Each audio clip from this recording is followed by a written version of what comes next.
ഓരോ അവയവങ്ങളാണ് ചാലിയാർ പുഴയിലൂടെ ഒഴുകി കിട്ടിയിട്ടുള്ളത്. ആളുകളെ തിരിച്ചറിയാൻ സാധിക്കാത്ത സാഹചര്യമുണ്ട്.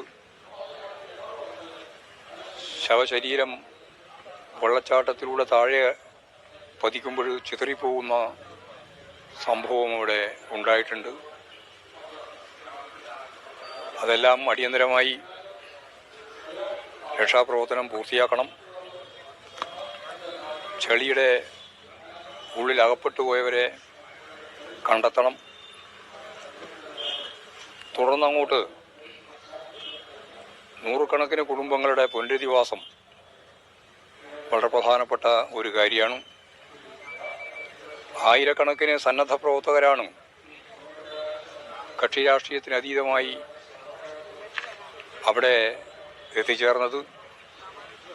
മേപ്പാടി മുതൽ അങ്ങോട്ട് ഈ ജനങ്ങളാകെ ഒരുമയോടെ ഒരു മനസ്സോടെ രക്ഷാപ്രവർത്തനങ്ങളിലും മറ്റ് അത്യാവശ്യം അവരനുഭവിക്കുന്ന പ്രശ്നങ്ങൾക്ക് പരിഹാരം കാണാൻ ക്യാമ്പുകളിലും ആശുപത്രിയിലും എല്ലാമായിട്ട് ഒരേ മനസ്സോടുകൂടി പ്രവർത്തിച്ചു വരുന്ന ഒരു സ്ഥിതിയാണ് നമ്മുടെ മുമ്പിൽ ഇപ്പോഴുള്ളത്. അതിൻ്റെ ഭാഗമായിട്ട് നിരവധിയായ വ്യക്തികളും സ്ഥാപനങ്ങളും പ്രസ്ഥാനങ്ങളുമെല്ലാം അവരവരുടെ കഴിവിനപ്പുറം മുഖ്യമന്ത്രിയുടെ ദുരിതാശ്വാസ ഫണ്ടിലേക്ക് സംഭാവന നൽകിക്കൊണ്ടിരിക്കുകയാണ്. ഞങ്ങൾ ഇതിനകം തന്നെ 25 ലക്ഷം രൂപ CPIM എന്ന രീതിയിൽ കൊടുത്തു കഴിഞ്ഞു. എല്ലാ ഘടകങ്ങളോടും ഞങ്ങൾ സംഭാവന നൽകാൻ നിർദ്ദേശിച്ചിട്ടുണ്ട്. ഇതൊരു വലിയ ക്യാമ്പയിനാക്കി മാറ്റാൻ ഉതകുന്ന രീതിയിൽ വരുന്ന 10-11 തീയതികളിൽ എല്ലാ വീടുകളിലും എല്ലാ പ്രധാനപ്പെട്ട സ്ഥാപനങ്ങളിലും കയറി സംഭാവന നൽകേണ്ടുന്നതിൻ്റെ കാര്യം, അതിൻ്റെ നമ്പർ എവിടെയാണ് അയക്കേണ്ടത് എന്നുൾപ്പെടെയുള്ള കാര്യം ഒരു ക്യാമ്പയിനായിട്ട് നടത്താനും തീരുമാനിച്ചിട്ടുണ്ട്. അത് വരുന്ന 10-11 തീയതികളിലാണ് ആ ക്യാമ്പയിൻ നടത്തുക. ഫണ്ട് നേരിട്ട് പിരിക്കുകയല്ല, നേരിട്ട് അയച്ചു കൊടുക്കാനുള്ള സംവിധാനത്തിന് വേണ്ടി അവരെ സഹായിക്കുകയാണ് ചെയ്യുക. MLA എല്ലാവരും തന്നെ ഒരു മാസത്തെ ശമ്പളം നൽകണം. മന്ത്രിമാർ അതിന് തന്നെ തീരുമാനിച്ചിട്ടുണ്ട്.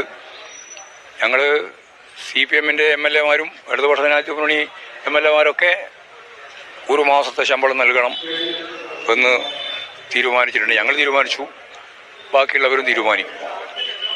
MP അതുപോലെ തന്നെ MLA അവരുടെ ഒരു മാസത്തെ പെൻഷൻ കൊടുക്കണം എന്നും പറഞ്ഞിട്ടുണ്ട്.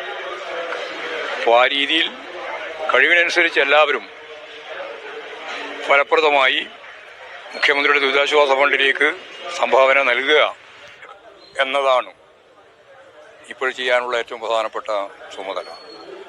കക്ഷി രാഷ്ട്രീയത്തിന് അതീതമായി എല്ലാ വിഭാഗം ആളുകളും അത്തരത്തിലുള്ള ഒരു നിലപാടിലേക്ക് നീങ്ങണം എന്ന് തീരുമാനിച്ചിട്ടുള്ളത്. അതാണ് പറയാനുള്ളത്.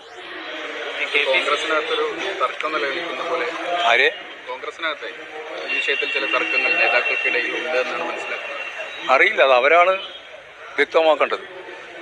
അതായത് ഇതുപോലുള്ള ഒരു സംഘർഷാത്മകമായ സാഹചര്യം ജനങ്ങളാകെ ദുരിതപൂർണമായ അവർക്കിനി സാധാരണ ജീവിതത്തിലേക്ക് തിരിച്ചു വരുന്നതിന് ഒരുപാട് സമയം, കൗൺസിലിംഗ് ഉൾപ്പെടെയുള്ള നിരവധി കാര്യങ്ങൾ വേണ്ടി വരും.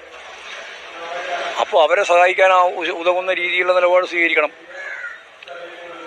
ഫണ്ട് കൊടുക്കേണ്ടതില്ല എന്നൊക്കെ പറഞ്ഞു എന്നാണ് പറയുന്നത്. അത് മുഖ്യമന്ത്രി പറഞ്ഞത്, അത് പറയാൻ സാധ്യതയില്ല. വേറെ ഏതോ ഒരു ചോദ്യത്തിൻ്റെ മറുപടി എന്ന രീതിയിൽ പറഞ്ഞതുപോലെയായിരിക്കും എന്നാണ്. ഞാനത് കണ്ടിട്ടില്ല. എന്താ പറഞ്ഞത്, എന്തോ പറഞ്ഞു നിങ്ങൾ കേട്ടിട്ടുണ്ടോ? രമേശ് ചെന്നിത്തല നേരത്തെ തന്നെ പ്രഖ്യാപിച്ചല്ലോ, ഒരു മാസത്തെ ശമ്പളം ഞാൻ കൊടുക്കുന്നു. രമേശ് ചെന്നിത്തല പ്രഖ്യാപിച്ചിട്ടുണ്ട്, അതുപോലെ ഞങ്ങളെല്ലാം പ്രഖ്യാപിച്ചിരിക്കുകയാണ്. ഇടതുപക്ഷത്തിനായാലും മാസ ശമ്പളം കൊടുക്കേണ്ട കാര്യമില്ല. കോൺഗ്രസ് അതിൻ്റെതായ ഫോറമുണ്ട് ഇത്തരം പണം സ്വരൂപിക്കാൻ എന്നാണ് KPCC അധ്യക്ഷന്റെ പ്രതികരണമായി വന്നത്. അല്ല, ഞങ്ങളിപ്പോൾ ഓരോരാളുടെ സ്വരൂപണത്തിൻ്റെ ഭാഗമായിട്ട് ഫണ്ട് പിരിക്കേണ്ട കാര്യമില്ല എന്നാണ് നമ്മൾ കണ്ടത്. മുഖ്യമന്ത്രിയുടെ ദുരിതാശ്വാസ ഫണ്ടിലേക്ക് തന്നെ കൊടുക്കുക എന്നുള്ളതാണ് ചെയ്യുന്നത്.